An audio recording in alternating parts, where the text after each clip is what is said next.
What's up, my fellow hustlepreneurs out there? Welcome to the Hustlepreneur Life Podcast, episode 7. On today's podcast, I actually have somewhat of a mentor of mine. I've tried to kind of keep touch. We paid attention to each other on social media for the last, 10 years or so. But Robert Montalvo, he's from my hometown, Lansing, Michigan. For him, he's been into clothing and fashion pretty much for most of his life, and that's kind of where I got some of my passion to start a clothing line. And I've mentioned him a couple times in some podcasts before, but he had Raza clothing. Then he actually worked with Mecca, Echo, G Unit.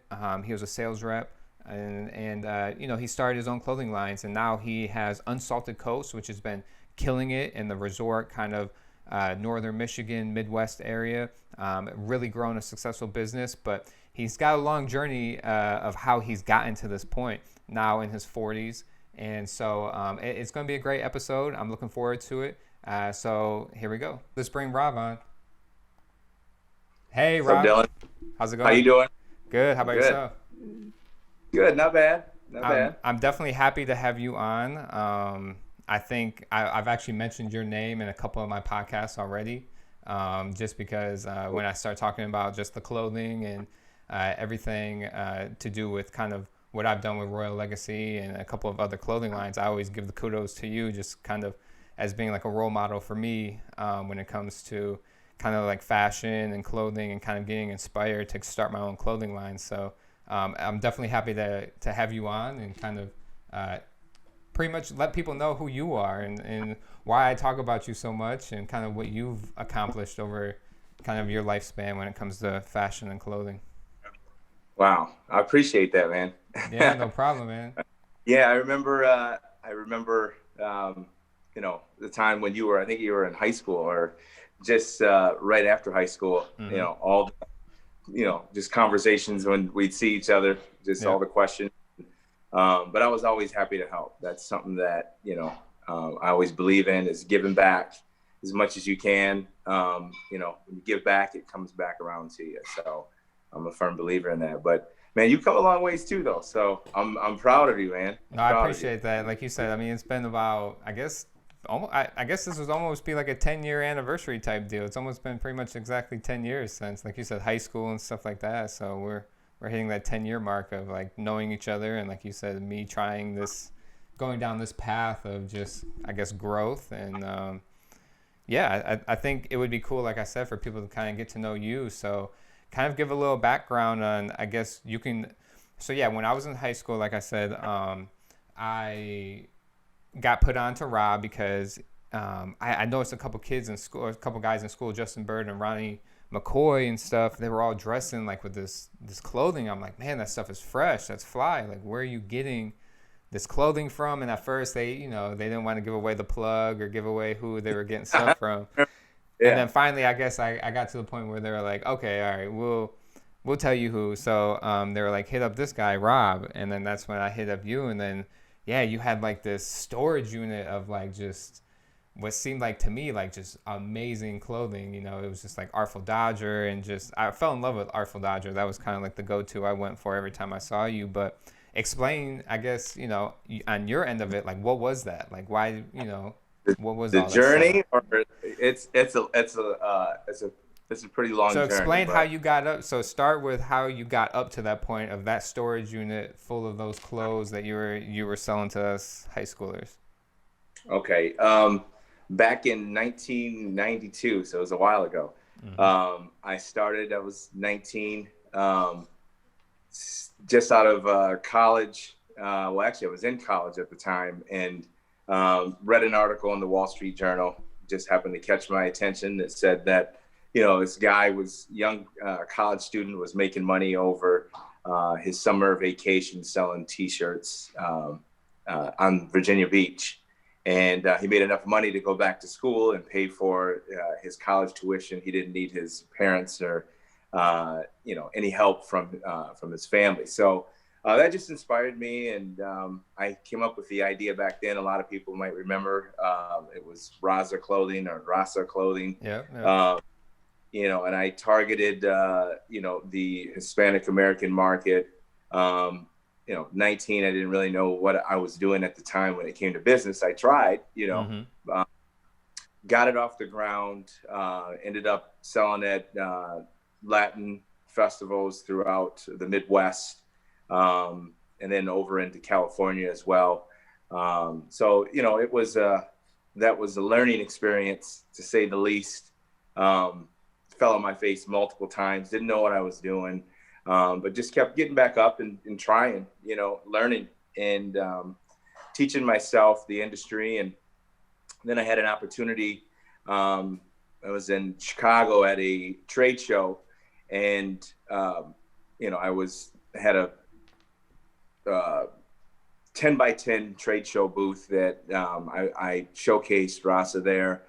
And you know, it was one of those things where you're not writing a lot of orders, but you're hoping for the best. So it's one of those, you know, rolling the dice. And lo and behold, I had a gentleman walk up to my booth that was the national sales manager, and his partner was the president of Mecca, USA.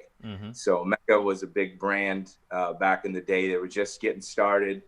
And my pitch to him was I was trying to get him to invest in Raza.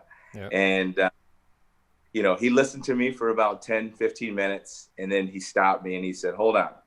He goes, you know, kid, I don't know what the hell you're selling. He said, but if I had a retail store, he goes, I'd buy every effing thing in this booth just because of the passion you're showing, the energy that you have.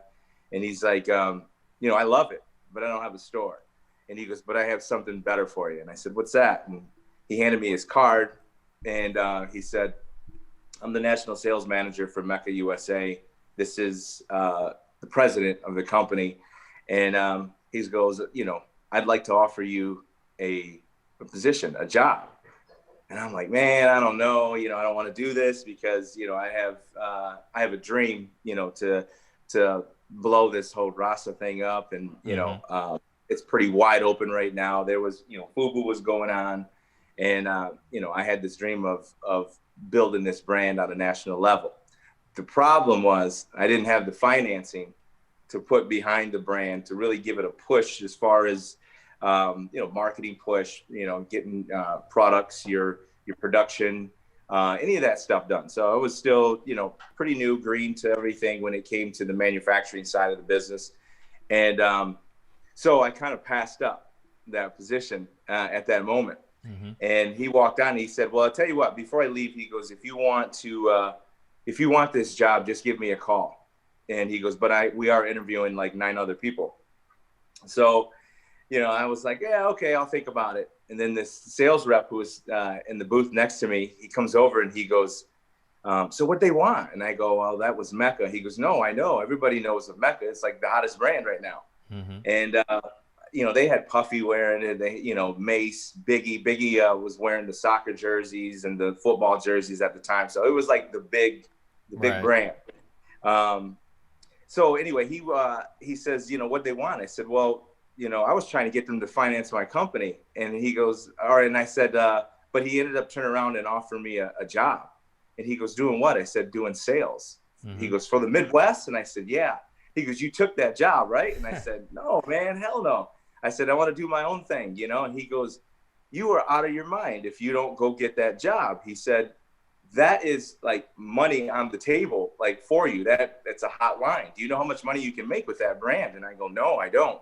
He's like, that's a 6-figure job right now, just with the, you know, the commission that you're going to get and the base salary. So I was like, are you serious? And he goes, yeah, man. And I go, oh shit. So I left the booth and I took off at the show looking all over for these guys.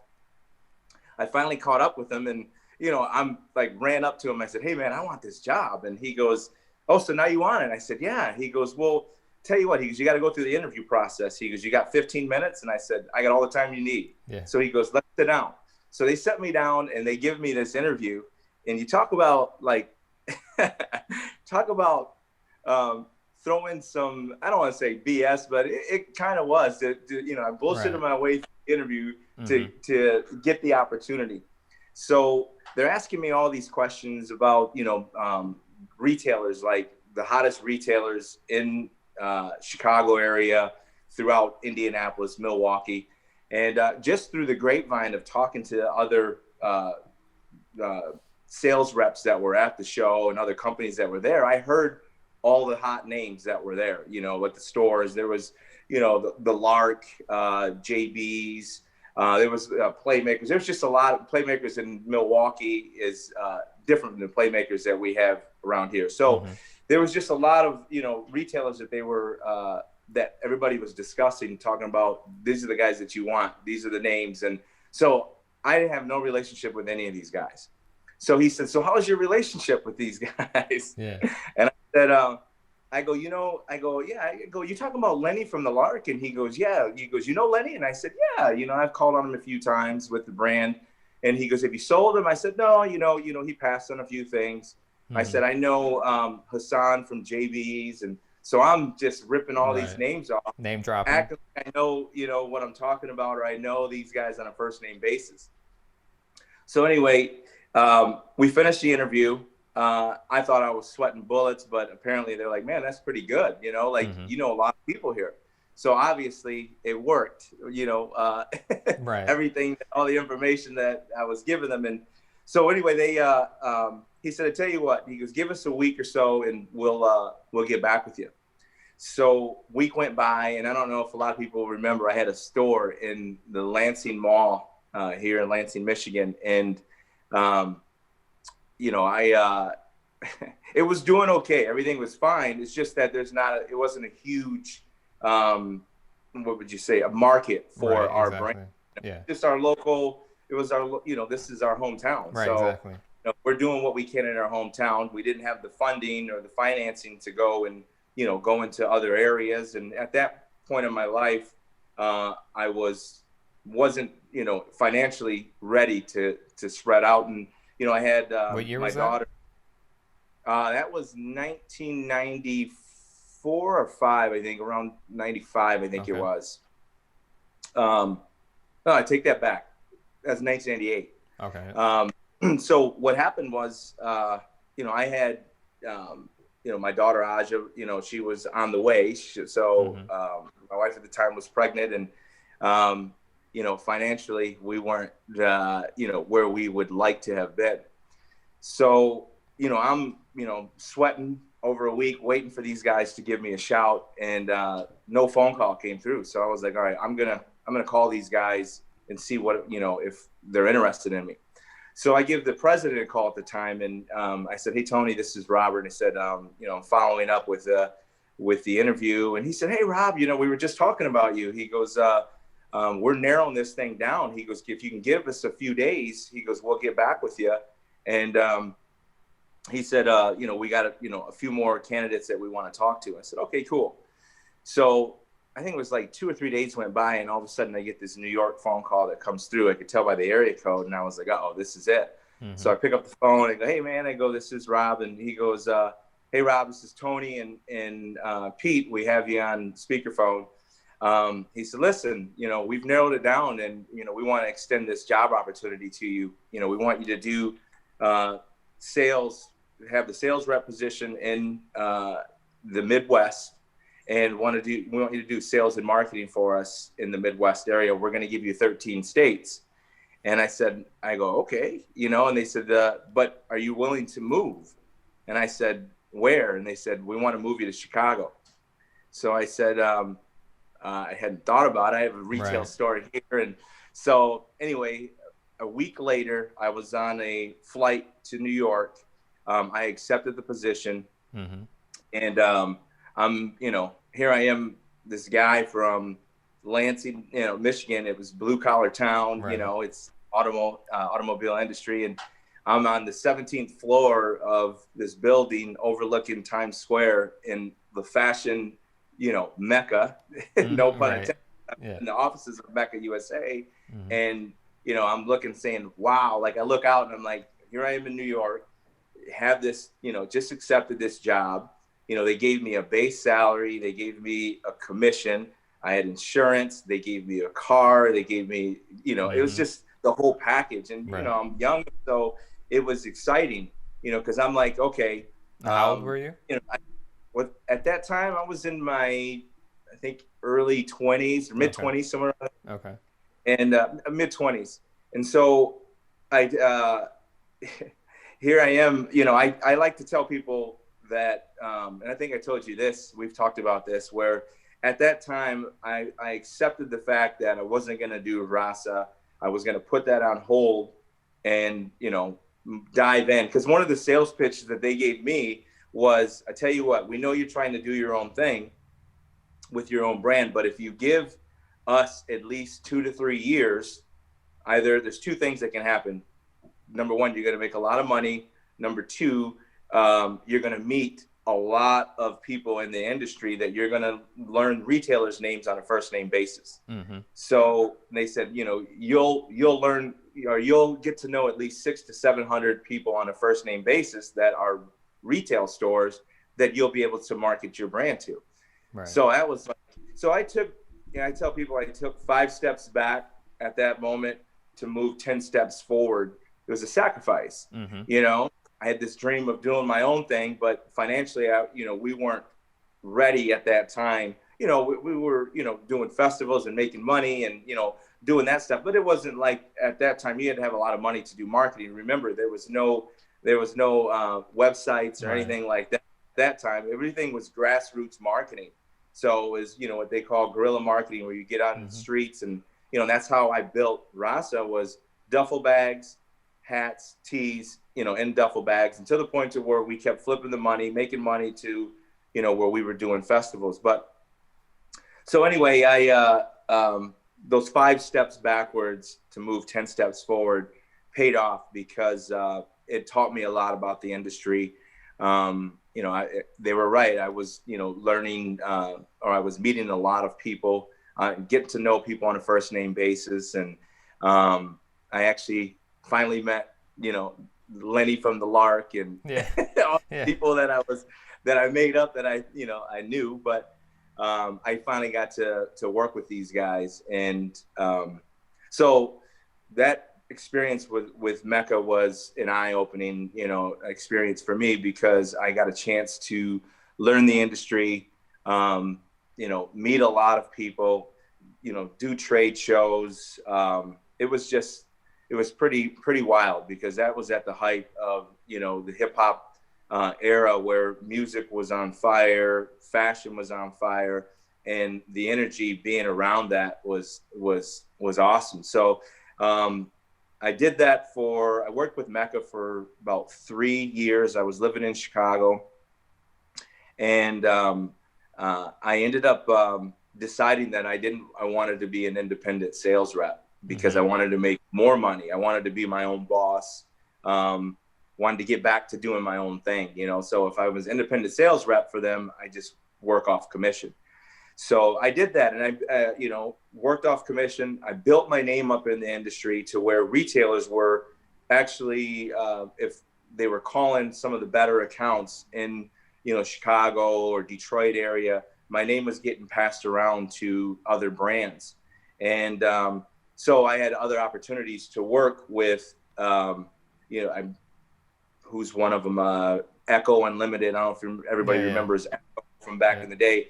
I had a chance to work with Echo. I got phone call from Seth, who was the co-owner with Mark Echo at the time. They flew me to New York, and they said, listen, you know, we hear your name's coming up quite a bit.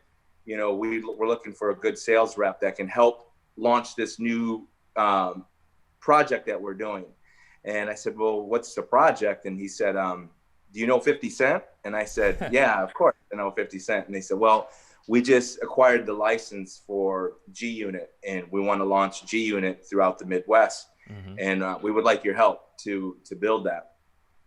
So I ended up working with, I ended up accepting the position with them, and started working to pioneer the G-Unit clothing line in the Midwest. So did that for a couple of years. Again, my name got out there, and then I get this phone call from this company that's just launching their new brand, and it's called Artful Dodger.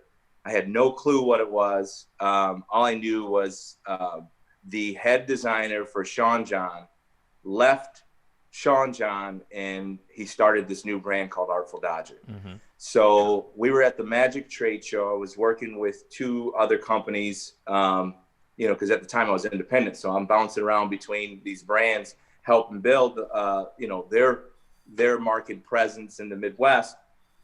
And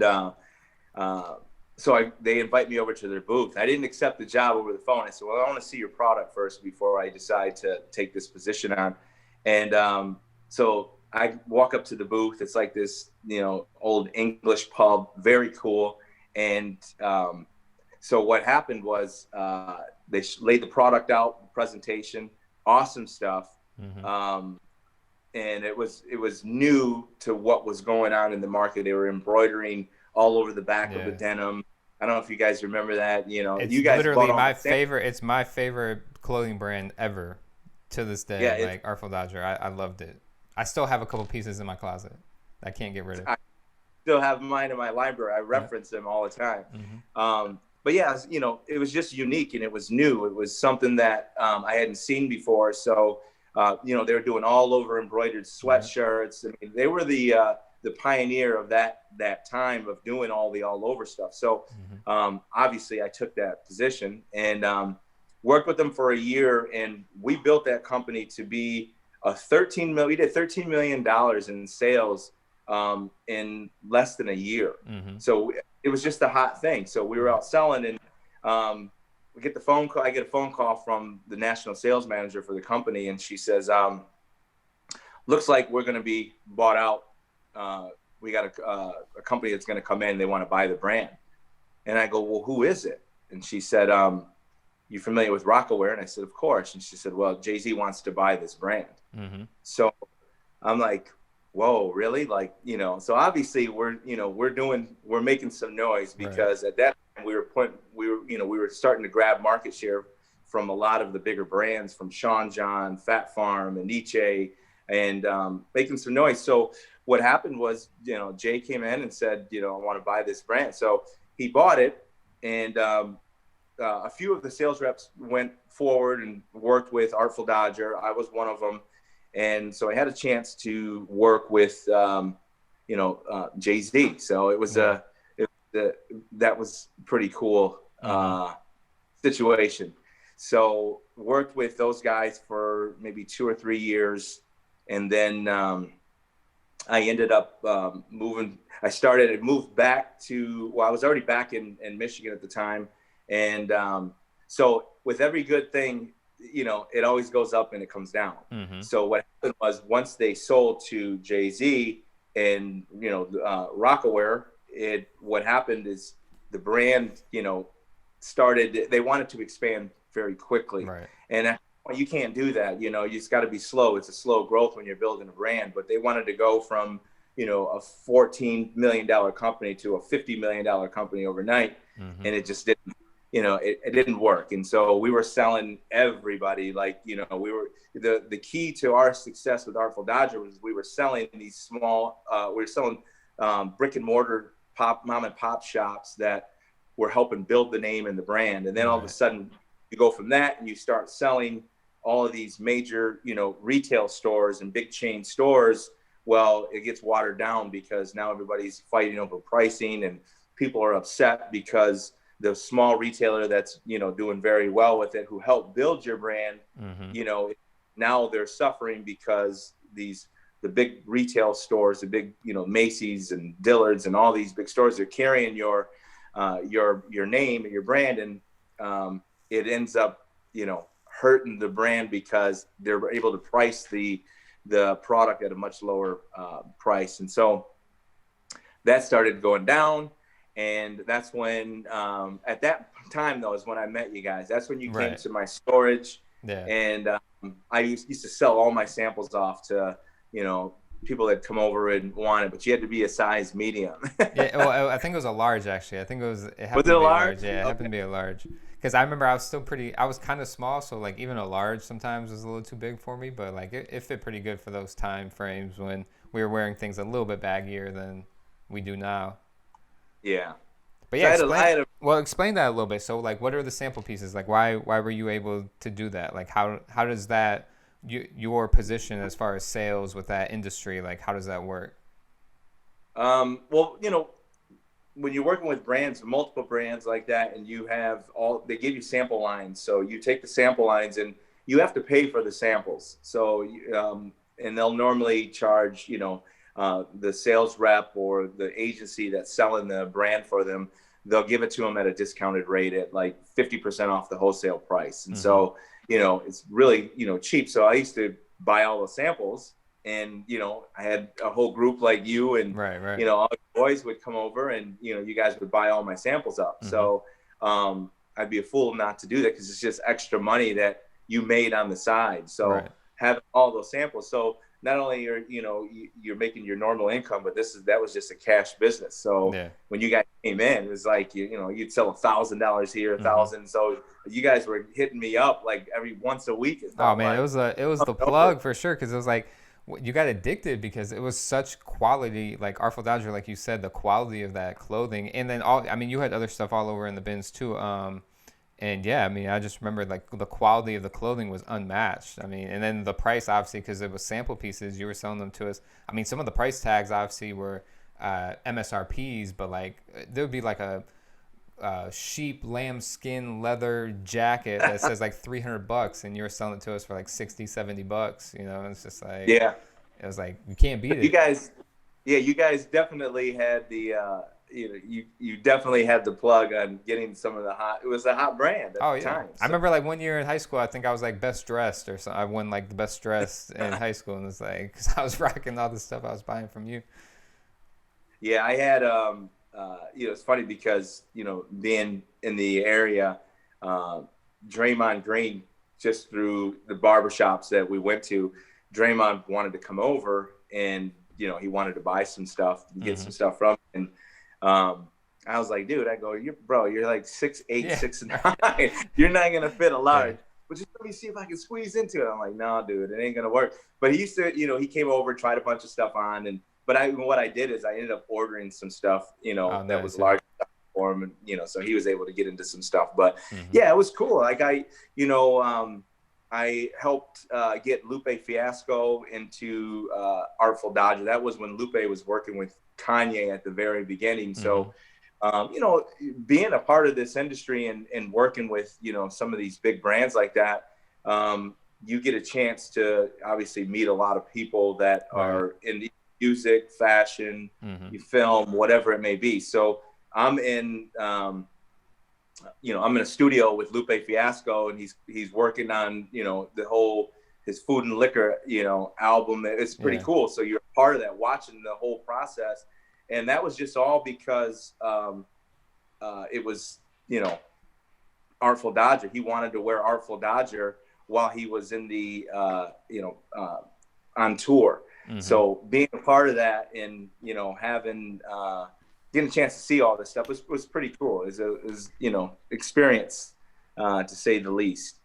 So where was that transition from that? Like, how did you, so kind of after that was, again, like I said, that was about, it would have been 10, 12 years ago when we were in high school, kind of doing that when you were with Artful Dodger. And I remember you had your own warehouse too at one point over on like Hosmer Street or something. Yeah, so kind of explain what was that transition time period? Where were you at? With that, it was, again, everything goes up, comes down. So, you just got to, as an entrepreneur, you got to be ready for, all those, the ups and downs, and kind of ride it out. So, at that time, you would have been in your 30s? Yeah, I was somewhere in my 30s at the time. And, so I just, I wanted to do my own thing. At that time, I wanted to get back into doing Raza and, or something else that, I've already, I know all these retailers on a first name basis. I have a lot of really good relationships, and, relationships with investors now, people that financially, can help build something, along with yourself. So I'm looking for, partners now that are going to help me launch a new brand. So I think around that time, I came up with this concept, this idea for, I don't know, some people might remember it. It was short-lived. It was called Fugly McGillicuddy. Yeah. I was using, actually I was in Bigby looking, I was getting something to drink at Bigby coffee shops, and on the wall they had these napkins that had all these crazy doodles. And if anybody knows, if they're in, our hometown, it's an artist named by the name of Dennis Preston, who does these crazy caricatures of all these monstrous looking people. Right. And it's a spin. It's kind of funny, And so I had an opportunity there's a company called J America that's located in Weberville. They're a large licensing company that they do collegiate licenses. They do resort wear. And I had a chance to meet the owner, the CEO of the company. And I pitched him on these napkins, this brand. And it's so funny because if, you're driving in the area and out in the East Lansing area, you see all these, political signs that are going up of people that are running for, Congress and Senate and all this. And I just happened to see this name on a billboard that was called, her name was Susan McGillicuddy. And some people might know her or whatever, but the last name was kind of cool to me, and it is stuff. And when I saw these napkins, the first thing I could think of was that they were effing ugly, like fugly, what I mean? So I was looking for an idea to pitch to, the J America people.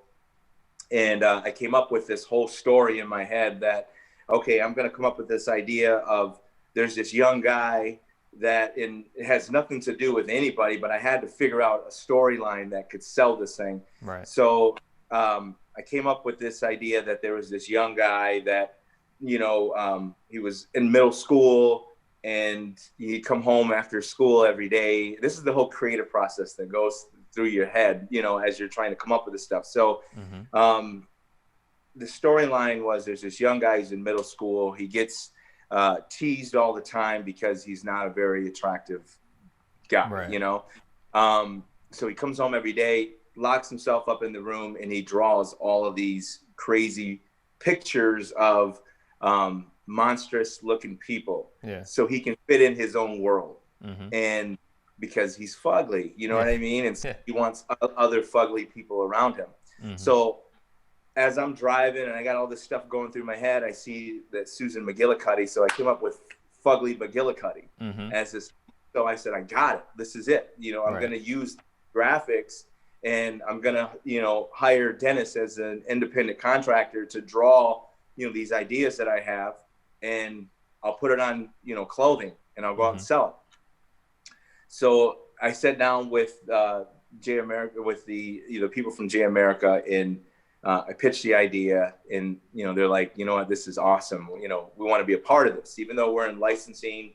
We do collegiate sportswear. Maybe we can start a division that's more for the streetwear market. Skate, surf, all that. So we ended up striking a deal. We did a deal. I did a deal with those guys. They financed it. I ended up going out. Now I got relationships with sales reps now that are now my friends. Call on at least 5 or 6 of them throughout, the U.S., get samples, get it in their hands. We go out and sell. We sold Dr. J's at the Times, big store in New York. We had a lot of small independent retailers that were selling it. But, building a brand is a slow growth. It's never anything that, a lot of people, they see it and they think that it's an overnight thing that happens. And then building a brand is normally, it's a 5 to 10 year process to really get your name out there and going. So that's it's tough. So, we're doing well. We're making sales. We got things going for Fugly. You start getting to the point to where, okay, now how many of these, monstrous people can, you make? And so I kind of flipped the script a little bit, and I started had Dennis drawing rappers. Right. So we were with Khalifa, we were doing Lil Wayne, we were doing Rick Ross, and so he was doing all these crazy looking, images of these rap artists. And so that's when it really kind of started, I had the Baby Wayne. I remember I had the Baby Wayne one. I had the Baby Wayne crew neck. I think the Rick Ross. Yeah, I had those ones. Yeah. And so with that thing, things were doing well, but when you're working with a company that's used to taking licenses, putting them on product, and then selling them quickly, that's not what we're doing with Fugly. Fugly's slow. So, Jay America wanted to see us go from, doing $1 million to, we would like you to be at 4 million next year. And I'm like, whoa, like it just doesn't happen that fast, So that's the way I'm seeing it. And so you have two different things going on here. You have, a licensing company, and you have, myself over here that is building a brand that knows the process. It takes a while, unless you got a lot of marketing dollars to put behind it. It's going to be a slow growth. And so, we ended up coming to a solution where I said, hey, listen, I tell you what, I think right now is the best time for us to walk away, wipe our hands from this, and, so we can maintain a good relationship with each other.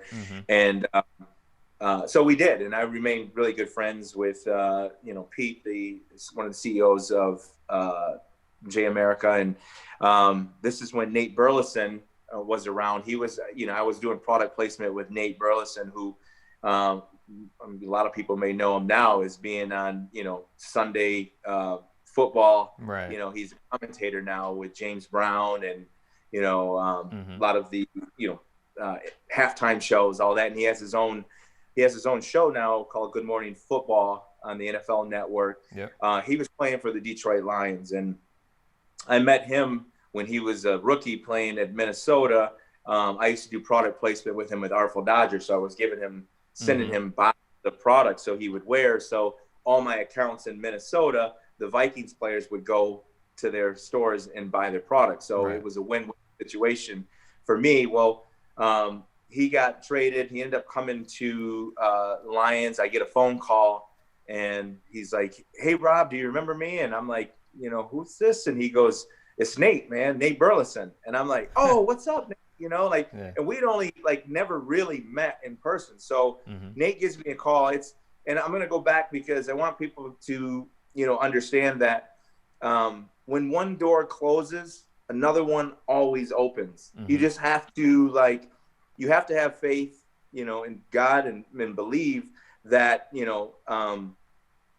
on this roller coaster ride of being an entrepreneur or doing your own thing, it's nothing is ever you're in a great position if it's constantly going up, or even if it's a plateau, you're with something for a long run. In the fashion industry, everything changes. And so at this point, Nate calls me up and he says, listen, I have, I got this idea that I want to do and I need your help. And I said, well, what is it? And he said, well, me and a bunch of guys are, on the team, we're hashtagging this Lionblood. It's hashtag Lionblood because, we're Lions, but not because we're Detroit Lions, just because in order to get to the pinnacle of our sport, you have to be something extra. There's something extra in you. There's an extra fight to get to that point. So he said, we consider ourselves Lions, like football players, basketball players, athletes, you're a lion to get to that next level. You got to have it in you. So he's like, I want to do this brand called Lionblood. And I don't really necessarily, it doesn't have to go, we don't have to market it towards the Detroit Lions, but I want to market it for people that are entrepreneurs, the hustlers of the world, people that, are, they want to get to the next level in their industry. Right. And it's the same thing. So, it parallels with an athlete. If you're an entrepreneur, you're a hustler, you're on the street, whatever you do, you still got to have something extra in you to get to that next level in what you're trying to do. So I thought he pitched it really well. He invited me out to dinner. I went out to Detroit. We sat down and he pitched this whole thing to me. And I was like, damn, this is, I see what you're doing. I relate to it. I like it. And so it was just, it was an opportunity that I was like, you know what? This is a great transition from doing Fugly and now, I'm putting that, moving forward with this brand called Lionblood. And so that was a, kind of a crazy beginning because, I lay out a strategy plan for starting Lionblood, as far as getting, samples, what the cost is going to be on everything. And, my strategy of how I'm going to build this brand. And Nate has a financial advisor who calls me up and he's like, okay, I see, you got this whole strategy laid out. You got a budget. And he says, there's no way in hell I'm giving you this money to let Nate invest in this. He goes, these football players, these athletes, because I have a bunch of them that are, that I work with. And he goes, they get people coming to them all the time. And I said, well, that's the difference between me and these guys is I didn't come to them. Nate called me up and said, hey, can you help me with this? Mm-hmm. And so he said, Rob, I just, I see it's a great plan. He goes, I can't let Nate do this. Mm-hmm. And Nate's on the phone call with me. So as soon as I get off the phone, Nate calls me up and he's like, man, don't worry about it. He's, he looks out for me. This is what what I hire him for. So he said, I'll figure something out. Mm-hmm. So he says, meet me back in Detroit. I'll, let's go have some, food and, we'll talk about this. And so we did. And, we worked a deal out. And my thing was, I said, look, I think you guys have something great here. Obviously, you don't want to put the dollars into it, the way that I think that it needs. But I'll show and prove you. Give me a month and I'll go out and I'll get the sales. And if I get the sales that I tell you that I'm going to hit, then I need you to trust me from here on out. And it's crazy because just in the Detroit area alone, I think I went out in the next month, I wrote like between $300,000 to $400,000 in sales, just with local, stores. Mm-hmm. And, it also helps when you have, Nate's behind it. And so when you can drop, a name behind it and say, hey, you know what, he's come to sit down with me in the meetings and, I'm going to give you a presentation. So we did. And I built samples behind the line, got samples, went out, gave presentations to the retail stores, worked out,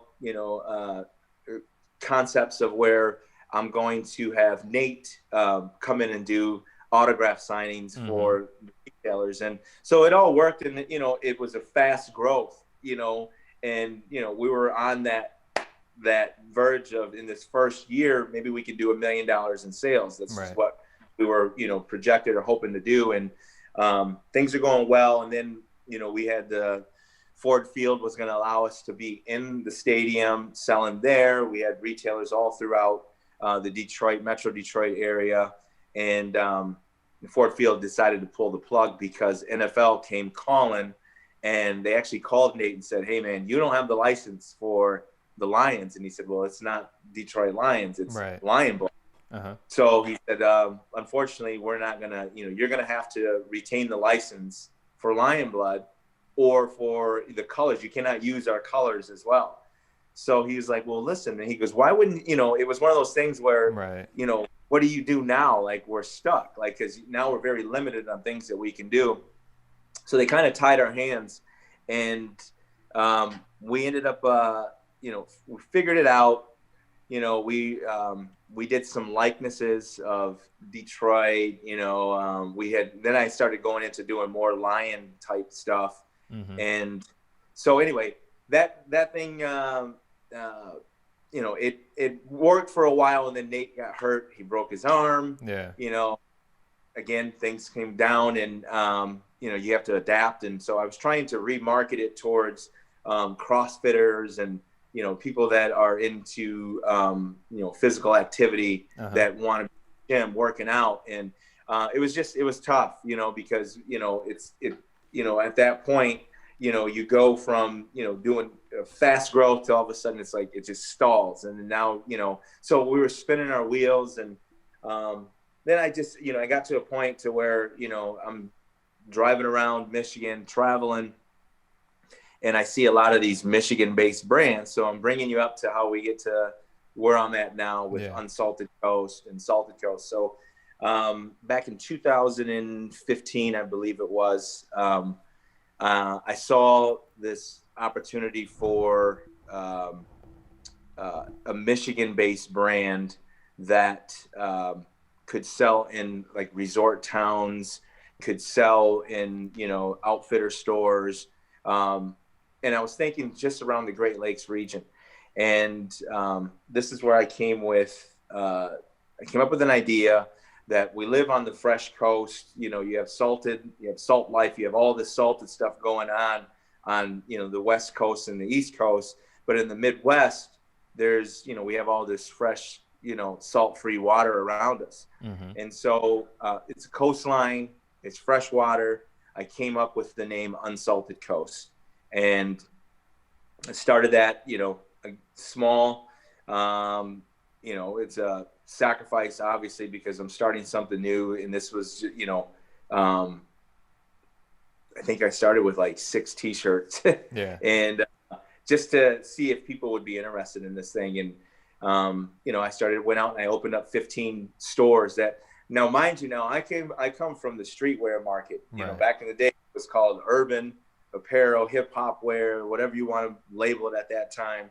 And it moved into streetwear, which is skate, surf market now. And I had no clue how I was going to sell this because I had no relationship. So I'm starting fresh and new mm-hmm. with these new retailers.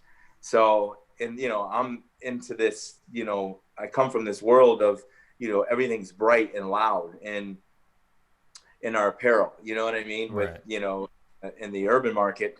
And so I'm looking at the brands that are out there that I'm going to compete against in this, this Michigan-based stuff, and everything's dark and really like earth tones, and it all has to do with Michigan and Michigan colors, or probably that northern, like outdoor kind of woodsy, type feel.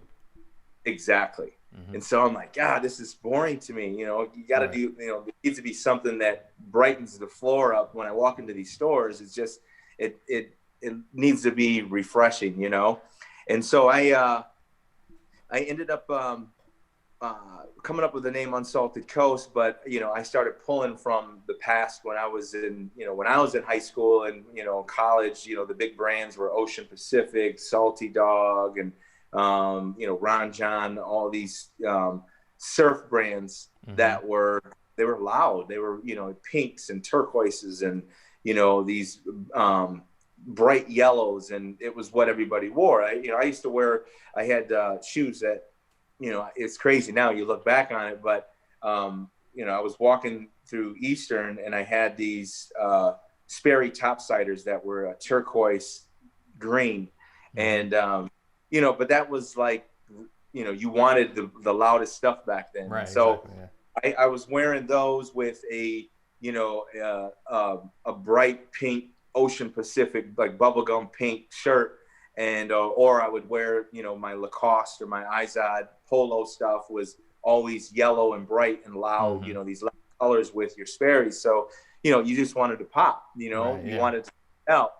So I took that philosophy and I implemented it into Unsalted Coast. So, we were a little fresher than what was going on in the market. Everything was dark and earth tones, and now you have all this bright colors. So, I like to say that, what we do is we take these good quality fabrics, these nice silhouettes that are comfortable, they're casual, they're cozy, they're very, cozy fabrics for like the women that want to wear stuff, so I marry that or, combine that with these vibrant color graphics.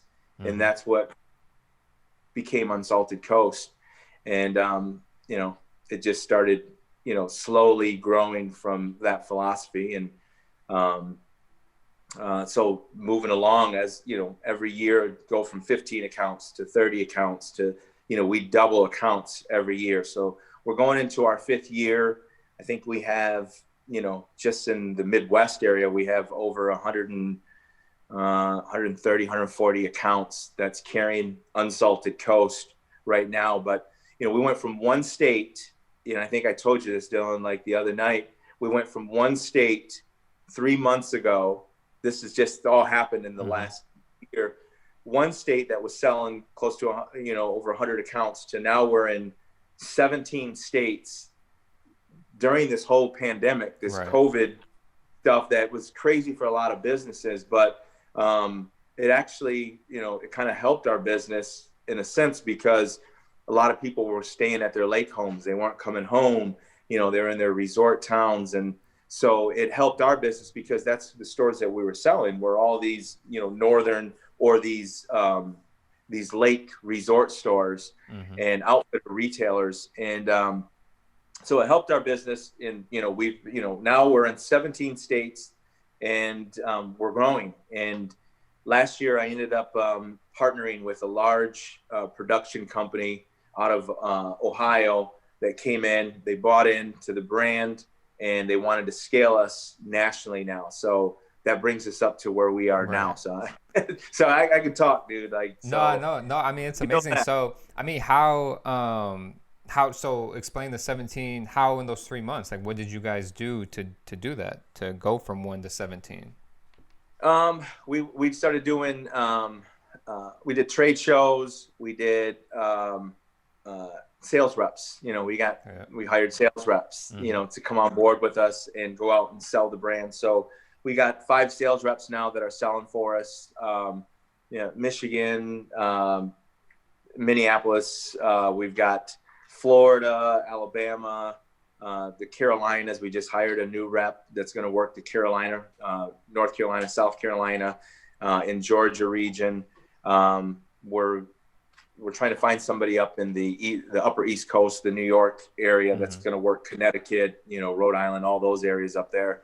So, that's just, it's, sales reps and doing trade shows, being at the right trade shows. But, it helps, we got a very large manufacturing partner now that's behind us. So they want to scale us. We want to scale the brand and the company in the next 5 years.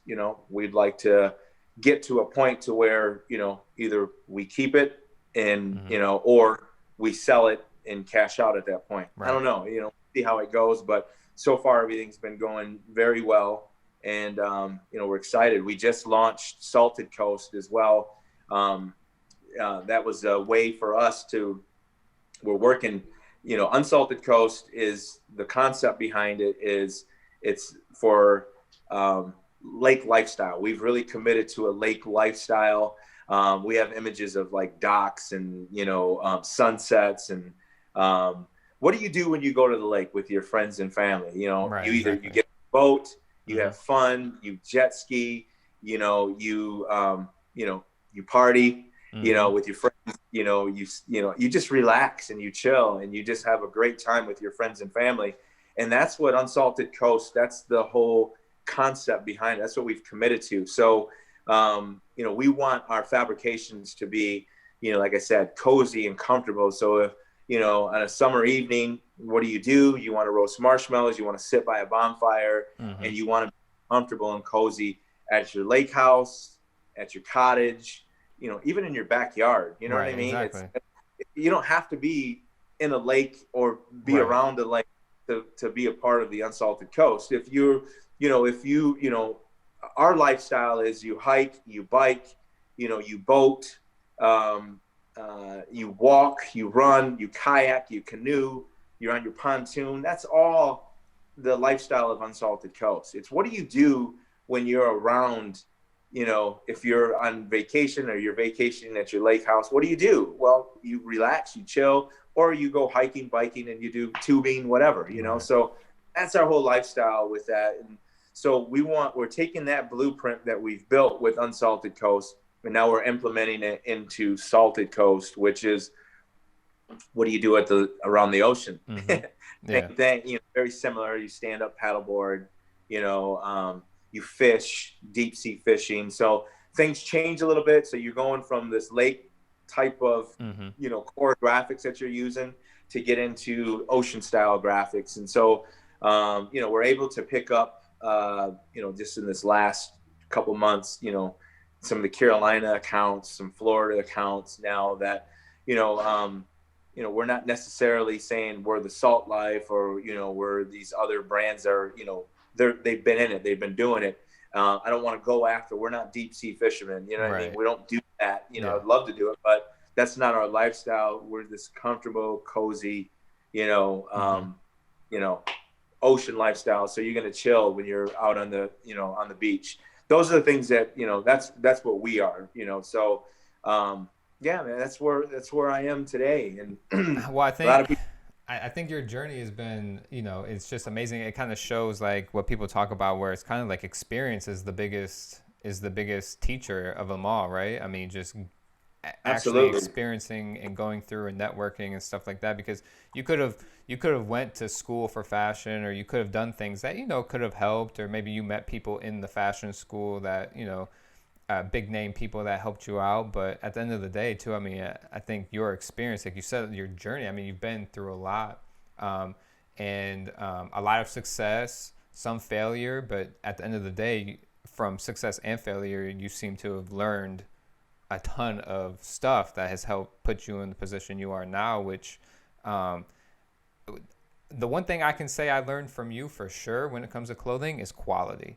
Like from day one, like any clothing line you came out with, or the products and stuff, it's always been quality. And so, I mean, the stuff now is amazing. I've touched Unsalted Coast and Salted Coast. I felt it. I've worn it. Like, I fell in love with it the second, I got some samples in my hands. So it's like, how did you learn that aspect of it? Like, when did you go, like, look, it's beneficial to spend the money on quality stuff, or like, how'd you learn that aspect of it? I think it's just this is my personal preference, okay, coming, just what I enjoy, with clothing. I call myself, I love apparel, man. I love, fashion, clothing. And I knew that back in, when I was in high school, you want to wear the freshest stuff. You want to have, the stuff that stands out where, people, you're walking down the hallways and people are like, yo, where did you get that at? Or where, what is that? You want to be the first one, to have the hot stuff, or to kind of stand out or be a little different, not to follow the trends.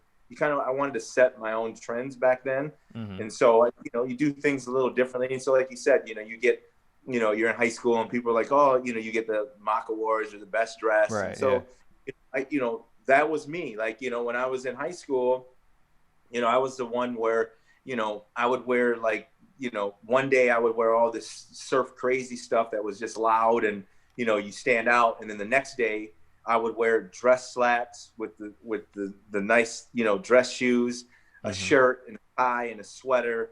And, then next day I would do something different, a crazy cardigan, with some crazy sneakers, and so I always wanted to I just appreciated clothing. So I think, getting into doing it for yourself, you want to, you want the same product that you sell. Mm-hmm. It's the same stuff that you would wear yourself. I mean, I'm not, I want people to, when you buy this, an Unsalted Coast piece, I want you to be able to touch it and feel it and say, wow, like this is quality. And then when they touch that translates into, I can see myself wearing this. Where do you picture yourself wearing this piece at? And I think you get that with quality stuff. Like, when you go shopping for myself and I'm looking for a suit or I'm looking for, a coat, I'm already envisioning myself, how I'm going to wear this, where I'm going to wear it at. It's not like, oh, I just got to go buy a coat and put it on. You appreciate it. I appreciate the details in clothing now. Like, it's crazy. Like when I was working with Artful Dodger, the designer that was there, Scott Langton, if you guys look him up, he's from England, and he's a tailor by trade. And that was one of the reasons why, with Sean John, when he was doing Sean John, he was trying to implement all these, these little detailed stuff in their product. That was a fight that him and Puffy had all the time, because Puff wanted stuff that was going to be more for the street. He wanted to implement more of these pieces or little details that was going in the product that, wasn't necessarily for the street, but it still spoke loud and clear of like, yo, this stuff is on another, right. It's on another level, Mm-hmm. So I learned, I appreciated a lot of stuff being around him, and, I was in New York for a while, stayed with him and his wife in their home, and, helped merchandise, some of the brands that he was working on. And, I had a chance to see it firsthand, watching the process of, taking a sketch, picking out fabrics and, making a storyboard and, of what your market is, who your customer, I mean, your storyboard, it gets broken down to who your customer is. What does he look like? What's he wearing? Or what's he or she wearing? And, then you start, you build around that, knowing the fabrics that you're going to pick out, knowing the silhouettes, the styles, all that. So it's a process. And, I had a chance to be around that and being into it, when I was in, even in New York and when I worked with Mecca, I used to, the sales reps would be there for sales meetings. I would like to be in, I'd go into the design room and, where all the designers were, the graphic designers were, the tech designers that were making tech packs and actually, drawing the blueprints for the silhouettes that are going to be for the new season. I would spend a lot of time in there just watching the process and learning, because I knew one day I'm going to come back and I'm going to do it for myself. Yeah. That was the reason why I did it. It was, I wanted to be around it. And I had a chance to, get to learn these guys, learn their process and meet them. And so I'm still friends with those guys. So now when I'm building my own product, who do I refer back to? I refer back to my relationships. Say, hey man, what do you guys think about this? Oh, tweak it here, Rob, do this, do that, change this up, flip this color, so everything's a process. It doesn't, it's just not something that is built or done overnight. There's a lot of pieces that are going on, moving pieces. And so, those relationships along the way, with going back to what you said, the experience that you build, you have these relationships with people that you can pass stuff over to. What do you think about this? Hey, I need some help. This is what I'm thinking. I need to get this vision down. Can you get this out for me? This is how I want it, how I see it on a person. And so that equates quality to me. And that, that's what I want to put into the product that I make. So I'm glad that you can see it, like when you touch and feel it. So that means if you're, and I know you as a person, so I know I told you before, you remind me a lot of myself. You have that same drive, you have the same appreciation for quality products. So you get it, you touch it. So if you can touch it and feel it, then I know the end consumer is going to touch and feel it. So, that's, I'm glad. I think that's what's important. That's why I've tried to do the whole time. I've been kind of going through things. It's like back when I wanted to do the clothing line, like you said, you set me up with Eric and Juan, when they were doing flavored threads and all that. And, I was actually going into their building and, they had the screen printing press set up and I was screen printing. I was learning how to screen print my Crazy Cartel stuff. Like they would help me set it up. They would burn the screen and everything, but like I would be doing the squeegee. And it's because like I wanted to learn that process, because it's like, you never know one day when, I do it myself or whatever. So it was just, that idea of, always learning the ins and outs. Like, again, because you could be the best sales rep in the world, but if you don't have a quality product, again, same with you. It's like you got to focus on kind of the operations and like the quality of the product and all that stuff, because again, you could be the best sales rep, but if you don't have quality product, nobody's, you can't sell it, and it's kind of funny though, because sometimes you look at some brands that just come out and they have good sales teams and their product isn't really all that great. And you wonder, how do those guys make it? Because I got a lot of friends that, are designers. Their product is phenomenal. Like it's the construction of it is ridiculous, but it's hard for them to get it to market. Because it goes both ways. It's that teamwork, it's like you got to have the sales team and you got to have the quality. Like they go hand in hand, So that's, my journey is, I did mine backwards. You know what I mean? Where, that 5 steps backwards moves 10 steps forward. So now when I do it, it's easier now to do something. So, I see things all the time that come in my head and I'm like, man, I know I could take this and I could build something out of this, build a brand because I know I have the relationships to do it now. I know I have the experience, but the key to it all is basically what the national sales manager said from Mecca to me was, why don't you come and work for us, learn the industry from the inside and meet retailers, get to know them on a first name basis. That was the key. That's what helped me along the way to do things a lot faster now. And so having the relationships with retailers, because now I know the sales side, right, and I know the product and the building the product side. I wish I knew that better, but you know, there's only so much that you can learn before, you know, you get to a point to where you have to start delegating those responsibilities out to people that are better than you at, you know, the things that you think you're great at, but you're not really.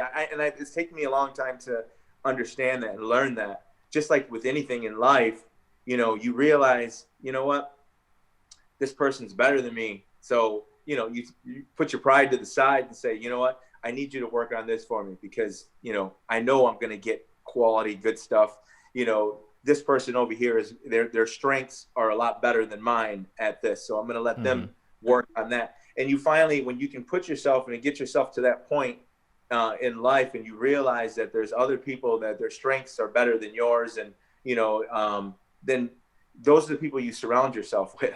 Yeah, exactly. You know, that was, you know, where I learned that at too. I learned that watching Russell Simmons and you know, Puffy with Sean John, some of these other brands, you know, that they have a big name behind them.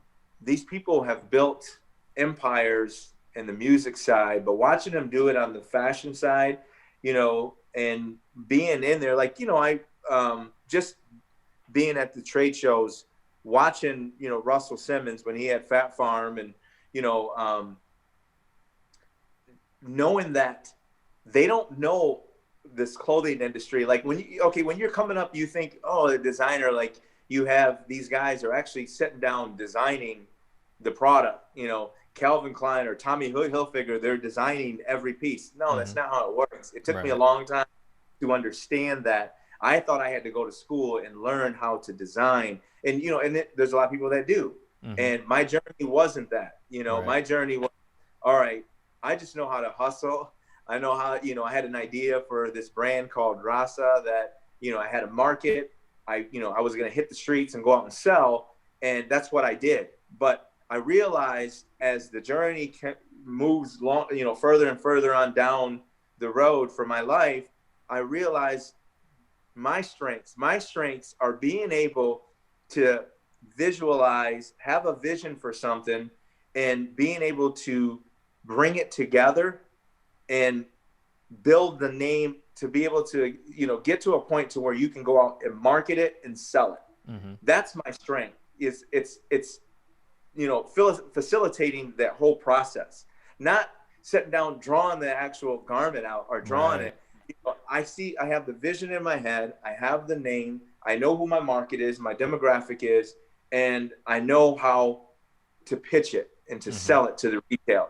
Like I said, going back to Unsalted Coast, this is a market I had no clue. You're talking about a kid that, you know, I came from the urban world, you know, hip hop, all that, like, and then now I'm in resort, you know, like resort outfitter, like, you know, we're in retail stores where they're carrying Patagonia, North Face, Columbia, you know, footwear. You know, you don't see Nike and Adidas and any of that stuff. You see Keen and Merrell and some of the. I don't even wear those shoes, but you know, it's a whole different world for me. But I knew how to sell it because I was, number one, I was passionate about it, but I knew who my demographic was. I knew who I was going after, what retail stores I wanted to be in, that where my product translates to the retailer, and who was going to be the you know, the vessel or the retailer to be able to move that product for me.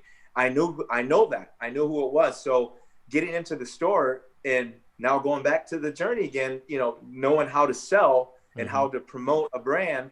Well, when I got in front of these stores, retailers that I had no clue any of these brands, you know, you hear about them, but I don't know really that market. I just knew that I could sell it to them because of, I already knew who my demographic was. I was laying down good quality product. So that worked. The fact that it was colorful, bright, it stood out from the competitors that were out there. I saw that in order for me to do something to get my place in that market, I had to have something that stood out. So I hit them over the head with these vibrant colors. Then they touch it and they're like, whoa, like this stuff is good. This is, where you're coming from. And then you give them your vision. This is, we've committed to lake lifestyle. We're about this, and I go through the whole pitch and I'm able to translate that so they can see it. Yep. So that's where those are my strengths. And it's taken me a long time to understand that. But, for people that are out there listening to you, or watching this show, for some of these people that want to do their own thing, regardless of if it's in this industry or whatever industry that they're in,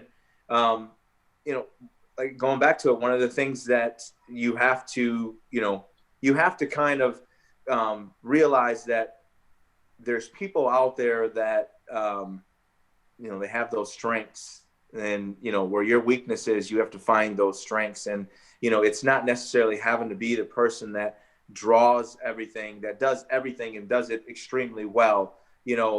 I didn't know how to actually sketch, an outfit, sketch somebody, but I had the vision.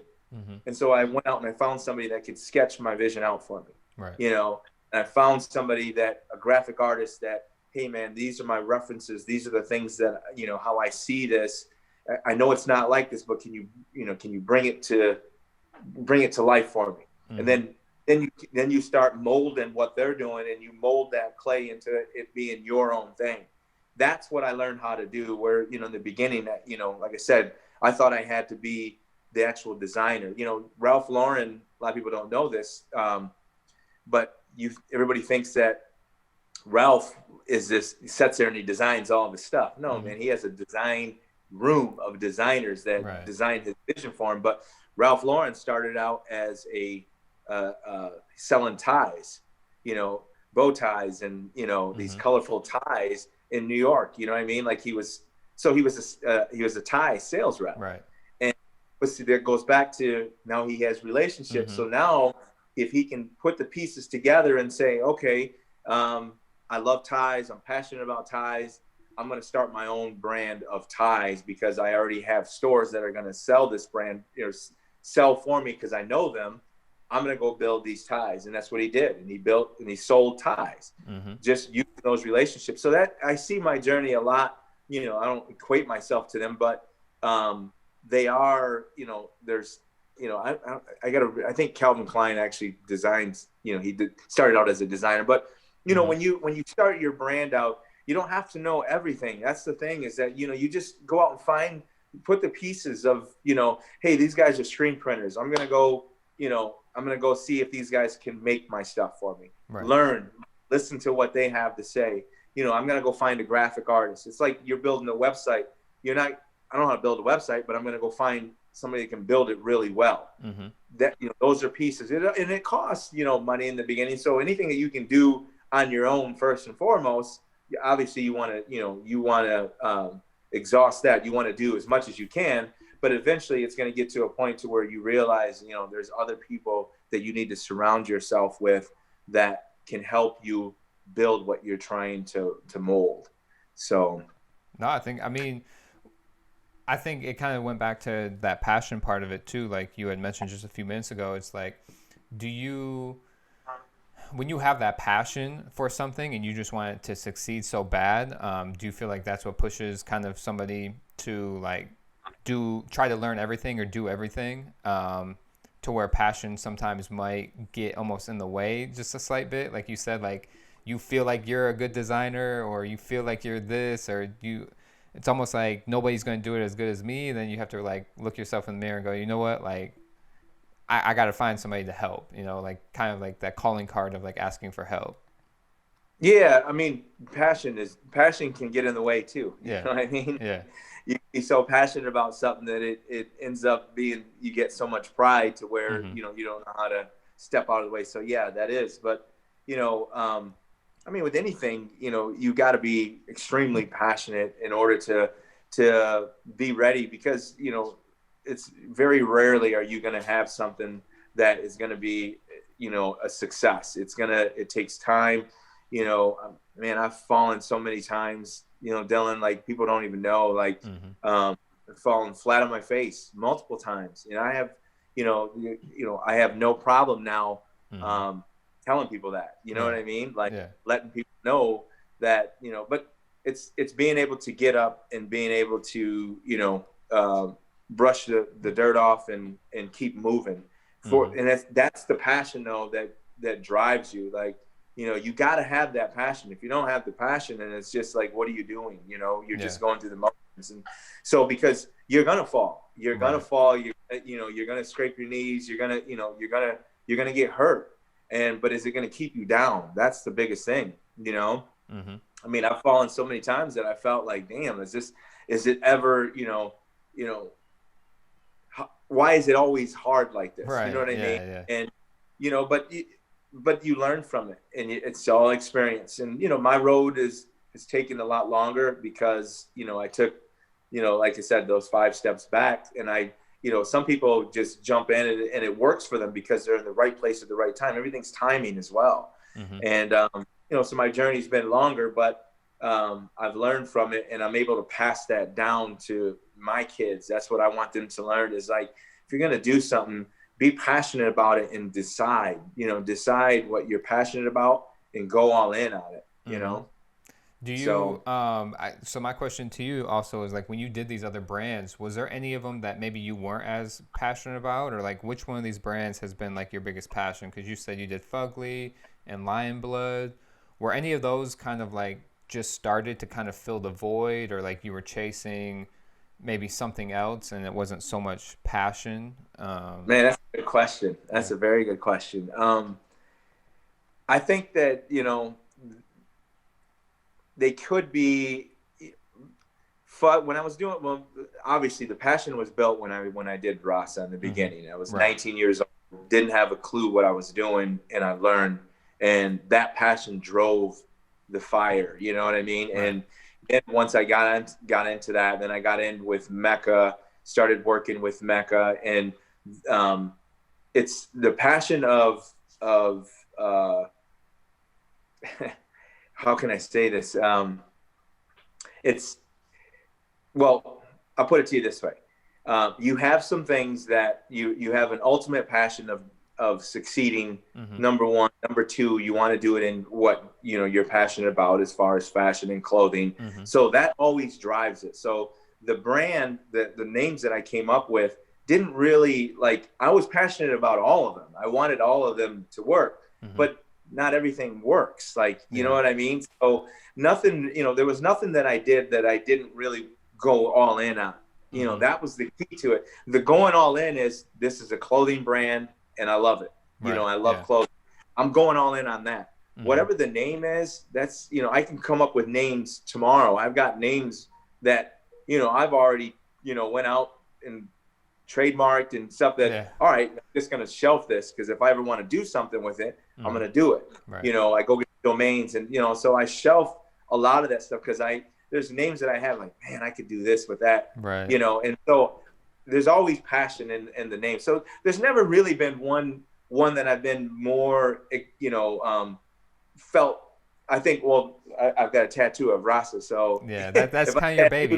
That's like your baby, though. That's kind of that's what kicked it off. And everybody, well, not everybody, but I get a lot of people that say, "Why don't you do that? Why don't you come back with that?" It's just, but now I've learned that was a stepping stone for me. You know what I mean? And things, that's what taught me.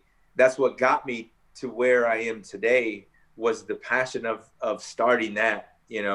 And just being in, like, I started Raza with, my best friend at the time, just like, how you're doing with your legacy. One of my boys, and a lot of people know us as, we were cool in high school, Joe Lopez. We started that together, and we went down different journeys, and I stuck with it. And, he wanted to continue going to school. And so, everybody's passion is different, but, it all starts with passion. And, but Raza is that's my baby. It's close to my heart, exactly. But it doesn't mean, like, now Unsalted Coast has filled that, though. Yeah, exactly. Because I love where I'm at now in my life. I love what I'm doing with Unsalted Coast. Salted Coast, you know, is starting to come around. So I'm all in on those, you know what I mean? And it's not that I don't look back and appreciate the things. I love what I've done. I love, you know, but not everything works, you know, exactly. You get something. So, you know, that's the thing, is that some people will try to keep going and going and going. And I finally had to get to the point to where, like, yes, I could do that and I could probably do really well, but that's not where I'm at in my heart right now. You know what I mean? Right. I'm in this, you know, and those were stepping stones to get me to where I'm at today. And I think a lot of things in your life, that whole journey in your life is the same way. There's people that come into your life for certain reasons, you know, and you may not be on that journey forever, but they did something in your life that helped you get to where you are today. And, you know, so I'm grateful to a lot of people, you know, not only in my own personal life, but even in my business life, you know, so. So as we kind of wrap things up here in a few minutes, I always kind of end the podcast with like some questions, kind of, I kind of use kind of like this 3 same questions. So the first one kind of is basically your last 9 to 5. So would you consider Mecca as kind of like your last kind of, I guess, working for somebody job, or was that still almost like an independent job? That was an independent job. I mean, I worked for, I mean, you know, you have you have a sales manager, and with Mecca, I'll just be frank with you. My last 9 to 5 job goes back to my early 20s, and I was working for General Motors. Oh, wow. You were working at GM? Yeah, I got in there in my early 20s while I was still doing Raza. And, you know, it's so funny because I still remember the people coming up to me. You know, these were guys that were in their 30s. I'm in my early 20s. These guys are in their mid 30s. They used to call me Raza. Hey, Raza, all the time. You know, so Raza is my nickname. Yeah. And here's the funny thing is that I would be working on the line, and in between breaks, I would be trying to work on my business plan. Yeah. What's my strategy? So they used to see me doing this all the time. And, you know, they'd always be playing, you know, during breaks, you play ping pong, you do whatever. That's what you do in the plane, you know? Right. And so they'd always, Raza, what are you working on? I said, I'm trying to come up with this, you know, a business plan for next year, you know, a budget, strategy, whatever. And then I always used to hear from them, it's like, man, what are you doing? Like, why are you here? And I'm like, what do you mean? And they're like, dude, you know, this isn't you. This isn't, you know. And one day, 3 guys came up, and they were all in their early 30s. They come up and they said, Raza, you know, we're here. We want to tell you, like, you need to get out of here, man. And I said, what do you mean? And they said, you need to get out of this plant because this is not who you are. Right. What's going to happen is that, you know, you're going to make decent money. You're going to go out and you're going to get, you're going to go, you know, buy a house, get a car. And next thing you know, you're not going to fulfill that vision that you have. You know, we can't sit here and allow you, you know, watch you every day doing this stuff to be here. And so, you know, we're just telling you need to get out, you know, while you're still young and you can do it. And, you know, I remember that. And it was crazy because I just, one day I packed everything up and, you know, I told the General Motors, my supervisor at the time, I was like, you know, I want to take a leave of absence. And they're like, how long? I said, at least 3 to, you know, if I can get 3 months, I want 3 to 4 months. And I went to California to stay with my brother. And, you know, I was trying to do things out there in Sacramento, California. And, you know, it got tough, you know, and I ain't gonna lie, because it got so tough, man, because I couldn't get things going.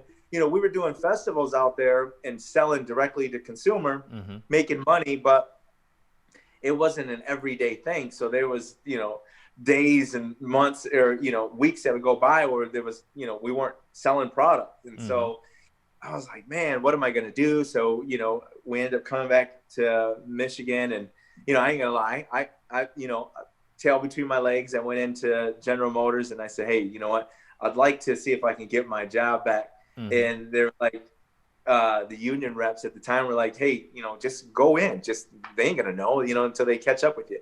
So I was working in there for about a week. I got paid and, you know, I was still trying to figure out, I knew I didn't want to be in the plant, but I knew I needed to make some money. Like, let me make some quick money for about another 6 months, and then I'll.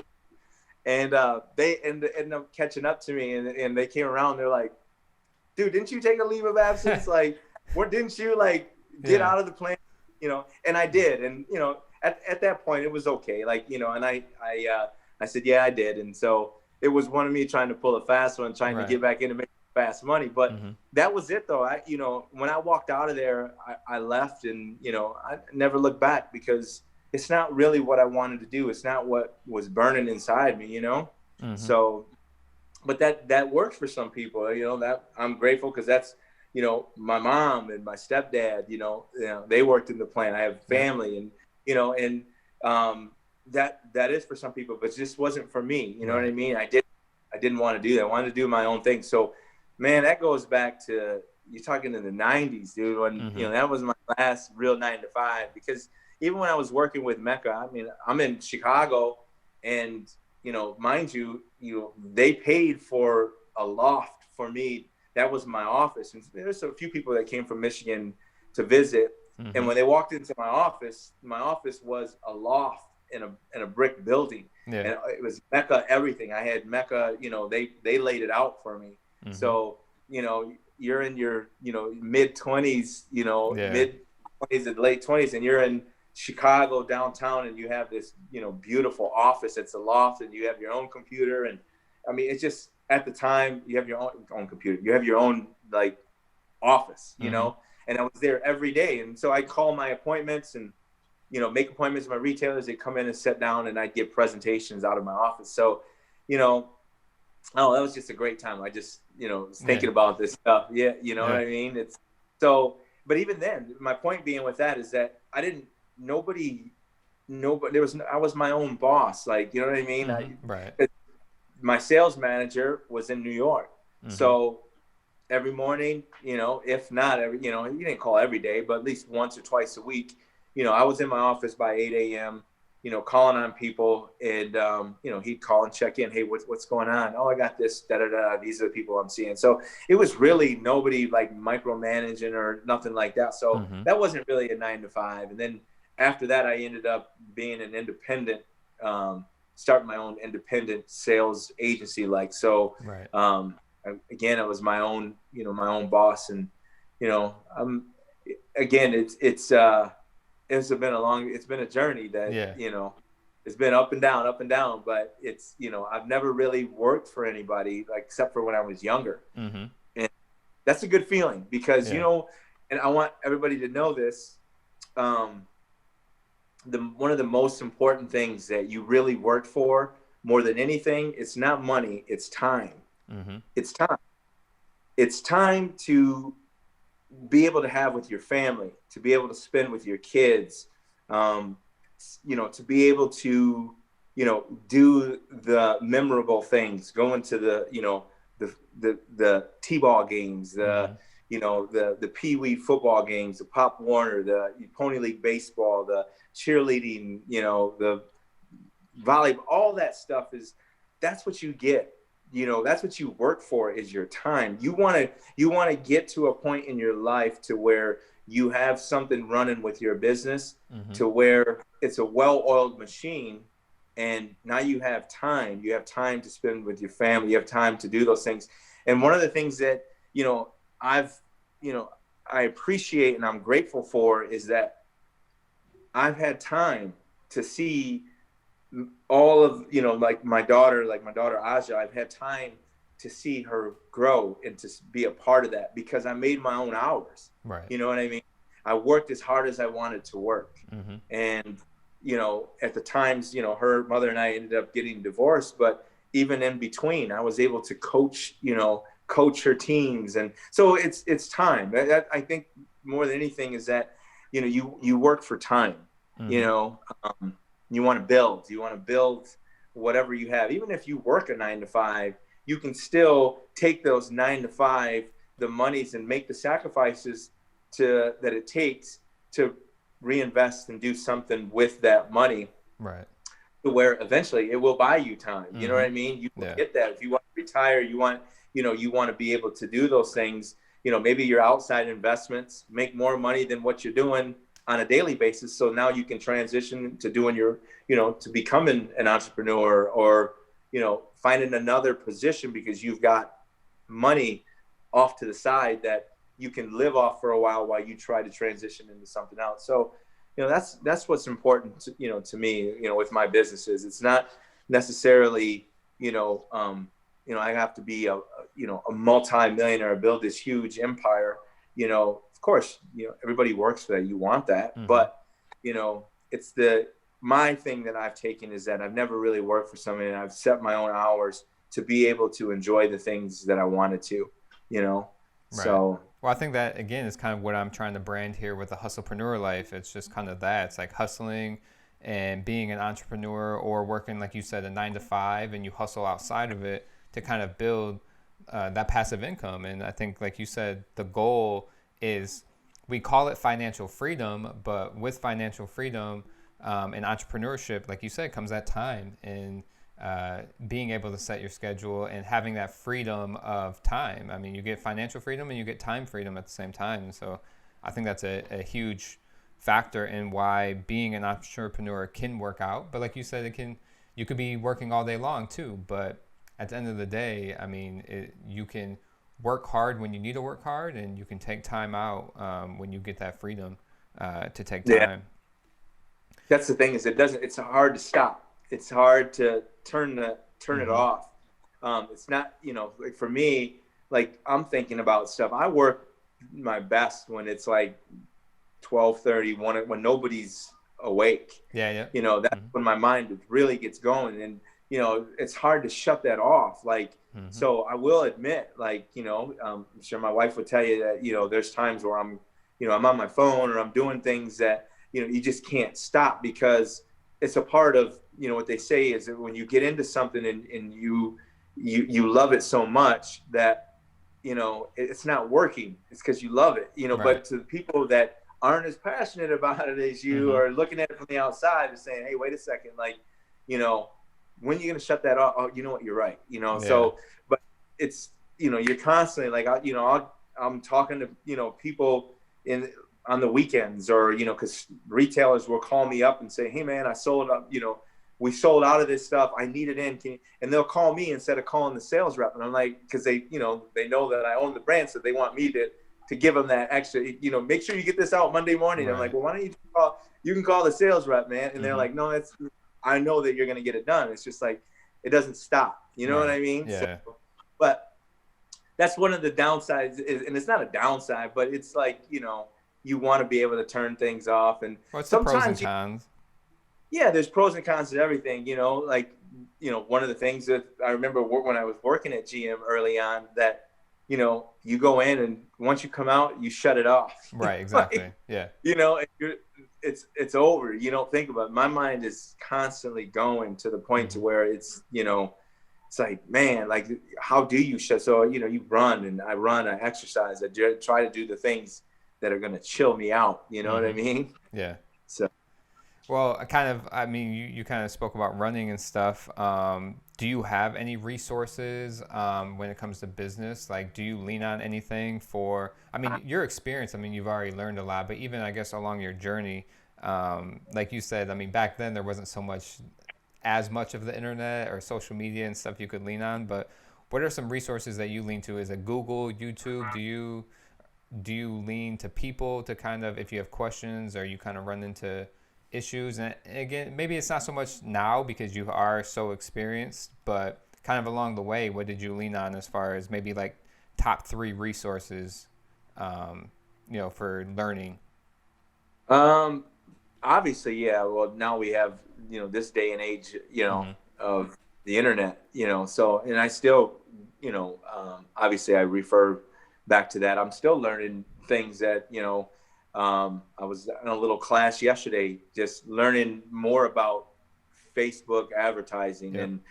And, that's one thing that, I'm trying to nail down. I don't really want to spin my wheels on it, mm-hmm. but right now I want to learn it before I hand that off to somebody else, right. Just because I know what, the ins and outs. So, if you hand it off to another marketing company, you want to know what you're talking about, yeah, and exactly. Stuff like that. So, yeah, so I'm learning every day with that, but it's more, for me now, it's more mentorship, like my business mentors that, I have in my life. That's one of the things that I've understood now that, along this journey that, for the people that are listening, you have to find, again, people who are more experienced than you, that have been down that path, that, they've succeeded in their industry and what they're doing. And, I lean on those mentors. If I have a question in regards to, whatever it may be, something, on the numbers side, the business side of it, I'll call, my mentors who understand that better than me. When it comes to, a design, I call on, my graphic artists that, I have in our stable that I work with my friends and stuff, and I'll send it out to them. I mean, it comes from all over, Right. it doesn't stop, I'm not, again, it goes back to, I told you, I finally realized what I'm really, really great at. And now the other stuff, that's when I call on other people. I don't have a problem doing that no more, because, you're not going to know everything, and just because, and it's a pride thing, I think, for a lot of people. It's like, man, I can't call that person because it looks like I don't know what the hell I'm doing, but I don't even worry about that stuff no more. It's like, hey man, you learn something new every day. So if I don't know something about this, I'm going to call somebody. I have no problem saying, hey, I don't understand it. What can you help me out with this, or whatever it may be, again, product, same thing. I have my mentors when it comes to product, and I'll ask them, hey, what do you know about this fabrication? What does it do when you wash it? What does it do? All those little things like that, that people that have constructed garments that I've never constructed before. So in fact, I was just on a phone conversation, 3 days ago, talking about the new season of Unsalted Coast for 2022, and asking one of my, mentors who's a designer, what does this fabric do? I'm thinking about using this fabric. Have you used this before? And so I'm constantly, reaching out to people. I have no problem. Well, that's a perfect segue into the last question, because the last question is kind of influential people. So, yeah, I mean, top three, or not top three, but just, are there three people along the journey or now that have really influenced you or continue to influence you, or are mentors? Like, kind of, where does some of the influence for a lot of your decisions come from? Oh man, I have a lot of people that, I call on. Are you asking? Well, you can name drop. You can just name drop some people if you want to shout out some people that have just kind of helped you along the way, and just kind of maybe that you have really maybe leaned on, or like you said, called, throughout the years, or constantly, or somebody that you can lean on. Yeah, of course. Man, I have, going back to sales, the guy that hired me for Mecca, he, I don't necessarily call on him that much anymore, but, he kind of took me underneath his wing back then when I had no clue on how to present or sell a line. Yeah. He was one of the best. He's very, very good.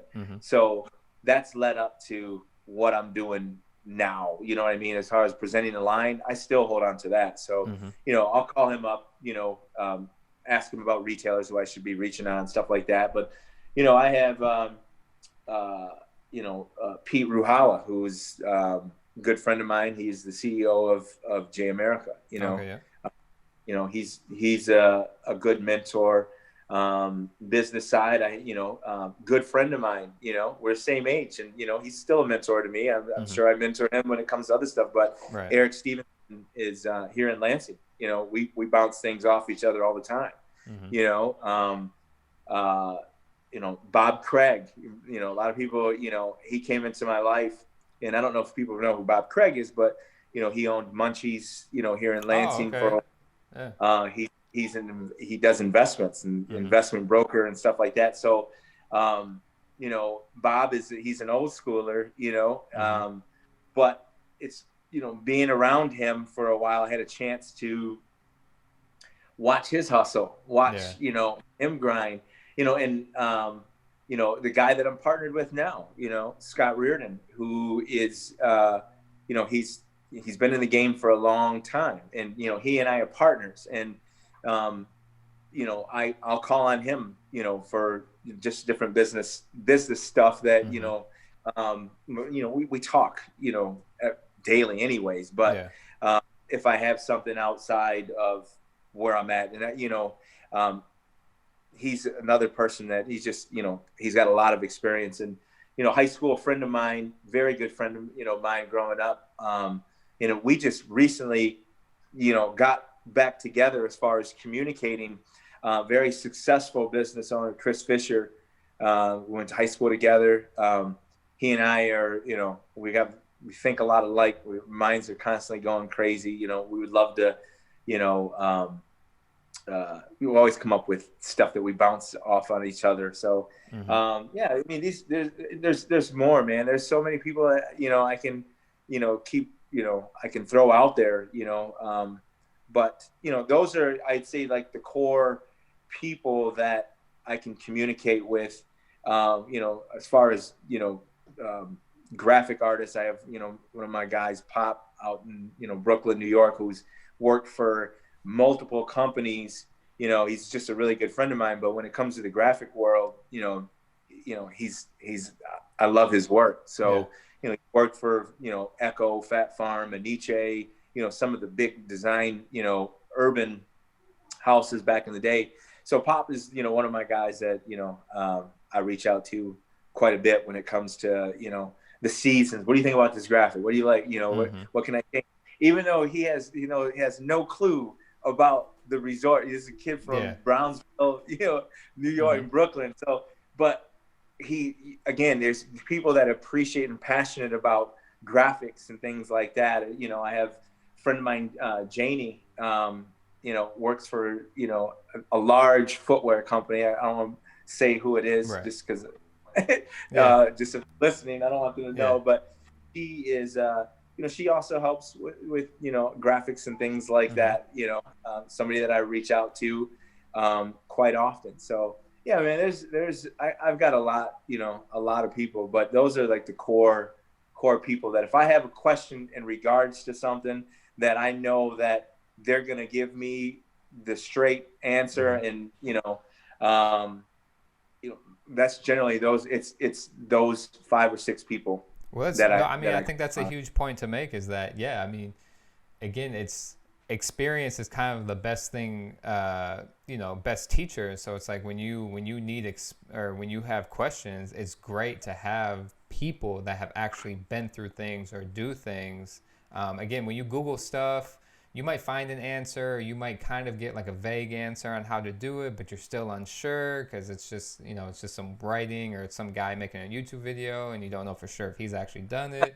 So it's it's nice to have, like those people. And I think, again, in business, I think goes back to the networking and just having good relationships with people and keeping relationships alive, and just, keeping that core group of people that can kind of help each other. Like you said, I mean, you can help them, they can help you. It's kind of a mutual, being able to bounce things off each other. So I think that's a huge note to take down, is that, build those relationships and keep those relationships alive, because you never know when 4 or 5 years from now, you might have stopped doing what you were doing, but then you come back around to it and you're like, I know, let me reach out to such and such, so that's exactly what a lot of those mentorships, when you get them along the way, you just, you utilize them the best way that you can, and, you just never know. There's, they see what you're doing, a lot of your business mentors, and a lot of them will just say, hey, you know what? I want to get in on this, I want to help. Let me get in on this, and so, and they also come in that way as well. Like they see something that you're doing, and they're like, man, that can make some money, Rob. Like, let me get in on this thing. Yeah. So, and I've done that. I've partnered. My mentors that I'm telling you about, I've partnered with them down the road. I've been partners with all of them. You know what I mean? In some way, some form, we partnered on things, together. but we still maintain that relationship to where, you know, you never know. They may have something that, you know, I might want to get into, or, you know, and that's why you have them there, right? You know, or it works hand in hand, you know? So that's the key, man. And I didn't have that in the beginning when I was younger, you know, but you find those people like, you know, again, you can call on me anytime. You know that I'm a mentor you when it comes to any questions that you have. I have people call me, or they'll email me, text me, you know, and I try to make sure that I get back with everybody, because I know that I am that person. I was that person, and I still am, just like anybody else. Anybody that is even successful now, they have their mentors. Exactly. Everybody does. You have to have that. You know where I got that from? I got that from Daymond John. Yeah. Well, I'm actually reading his book right now, Brand from Within, or Brand Within. It's one of the first books he came out with, but it's because obviously I'm trying to build brands. You know, the Hustlepreneur Life is essentially a brand I'm trying to build. It's a podcast brand, but it's a motivational brand. It's a success brand. You know, I'm just trying to brand it under that umbrella, and I think it's a perfect book. My wife had bought it for me, like, I don't know, 5 years ago, because obviously I was involved with Royal Legacy, and I just haven't. I'm getting better at reading. You know, I haven't been reading books as much as I should, and it's just cool. I've had it around, and, you know, this year I made a choice, like, I need to start reading it, because Daymond John is obviously fashion, FUBU, so I kind of like him to begin with, Shark Tank, and so it's just a good book that I'm going to start reading. But I think Daymond John has always been a good kind of person to pay attention to, especially for people like us, me and you, that like fashion and stuff. He's a good one too. Business, you know, and all that. I've got here's a story, you know, because, you know, when I was coming up working with Mecca and G Unit, and, you know, you have a chance to work with Jay-Z and 50 Cent and, you know, Mark Echo, all these people, and you really, you know, you're around them. There's something that they all have that, again, it goes back to what Nate Burleson said with Lionblood. You have to have something in you extra that makes you get to that next level. And I remember being at the Magic Trade Show in Vegas and watching FUBU's booth, being there, and, you know, because when you're there and you're in these brands, you go to the same parties, you know, after the parties, after the trade show, and, you know, so you're all hanging out with each other's, you know, and you all have mutual friends, and so you get introduced to people. And I was introduced to Daymond when FUBU was getting to its height. It was at a party, a FUBU party. So we had, you know, some of his sales reps introduced me to him. I had a chance to meet him, but I walked by their booth. This was as they were growing, and I watch him now on TV, obviously, and then you watch him in going back to the 90s, or, you know, when FUBU was starting to really take off towards the end of the 90s, early 2000s. Man, that dude was he was a beast. Like, you watch him in his booth. I remember in one particular instance, or one time he received samples into the show. And I remember this vividly. He opened the samples up, and I was standing outside the booth. I was watching him. He opened the samples up.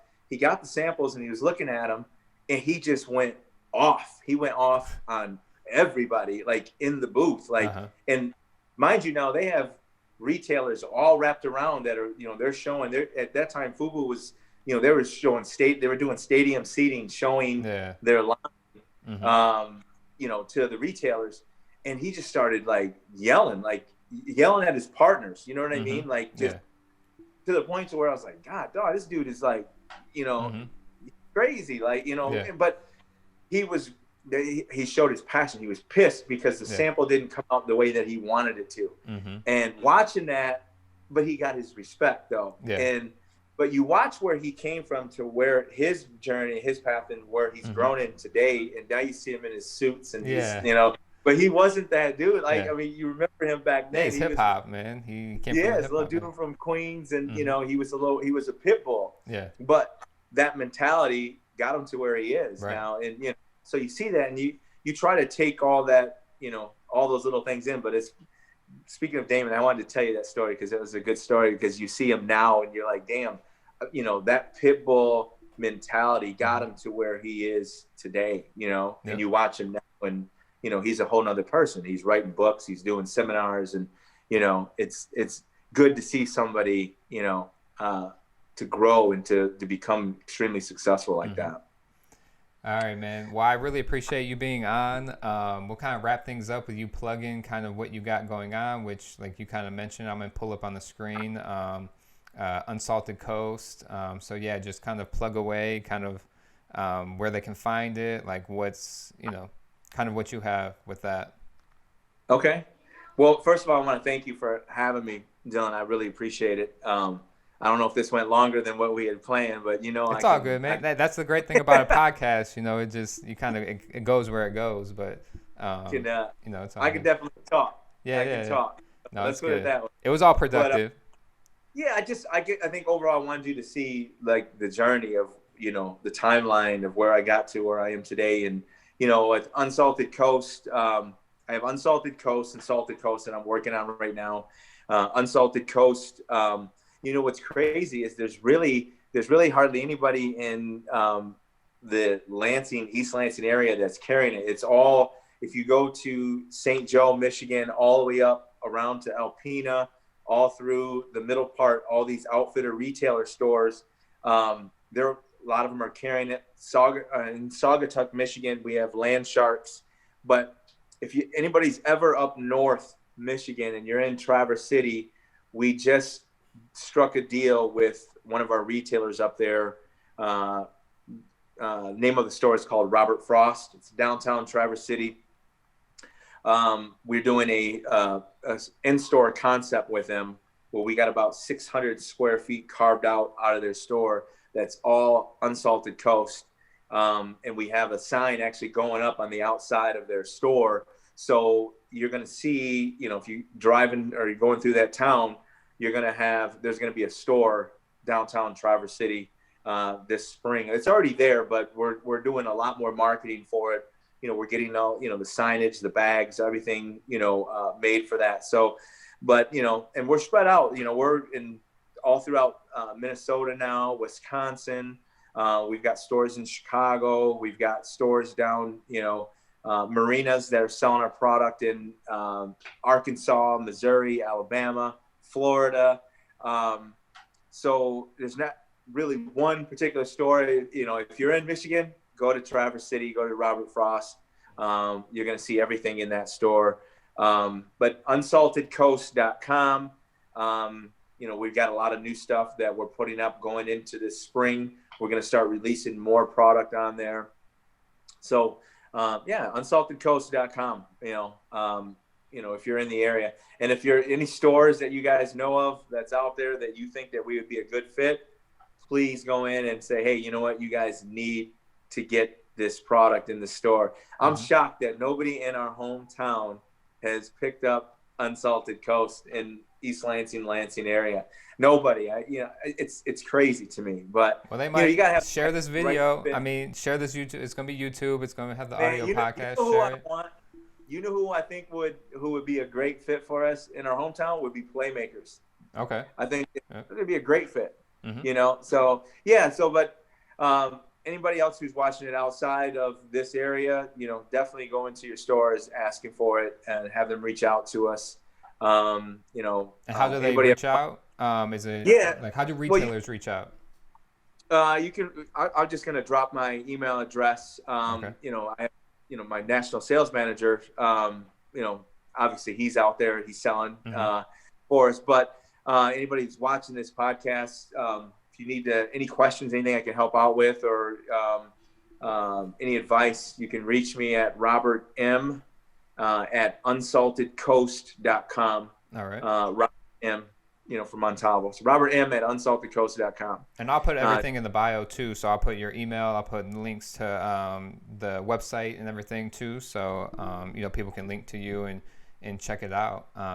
But again, man, I really appreciate you being on again. And I know we got some stuff kind of hopefully working on this year also. So I think, it's cool, like you said, to be able to kind of start partnerships or start working actually with your mentors or, somebody that you've kind of looked up to or kind of gotten a lot of inspiration from. So it's cool for me to kind of come full circle after, like you said, I met you like 12 years ago, and now we're kind of, to a point where it's like we have a potential to kind of partner up. So it's kind of cool. Absolutely. I told you, I wanted to reach out to you because you remind me a lot of myself when I was, getting into the industry. Yeah.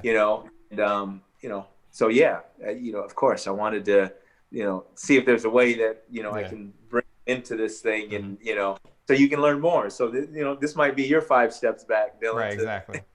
Move 10 steps forward. But, so, man, I look forward to 2021. I know everybody does. I think 2020 was what it was. It was ups, it was downs, it was learning. So, I mean, I wish you obviously the best in 2021. Everybody check out Unsalted Coast for sure. Especially when you get Salted Coast, the website up and stuff like that, the IG. Oh yeah, is the IG you got socials for Unsalted Coast too? Is it just? Yeah. It's just Unsalted Coast. Same thing with our Facebook page, Unsalted Coast. So, cool, but man. yeah, it's we're still grinding. You know what I mean? It's still, but it's definitely paying off. Like I said, 17 states now. We're in 17 states, so it's good. And you seem happy, man. So I think that's to me, I've always said success. I'm excited about it, man. Success equals happiness, man. Well, because it's, with everything going on in 2020, we lost some people along the way, in our family. And it's just, I don't know, you're looking forward to something. So there was good things that happened with Unsalted Coast during we had a pandemic, and it's just crap, it's not a very good year. But there was a lot of growth for us that happened for Unsalted Coast. So, I can't wait. I'm looking forward to 2021, man. And there's going to be some good things, so we want to get you involved some way with this stuff. So we got that coming up. Yeah, we'll figure it out, man. But I appreciate it again. Thank you. From one hustlepreneur to another. Again, I appreciate being on. Thank you. Thanks a lot, Dylan. I appreciate it, No man. problem.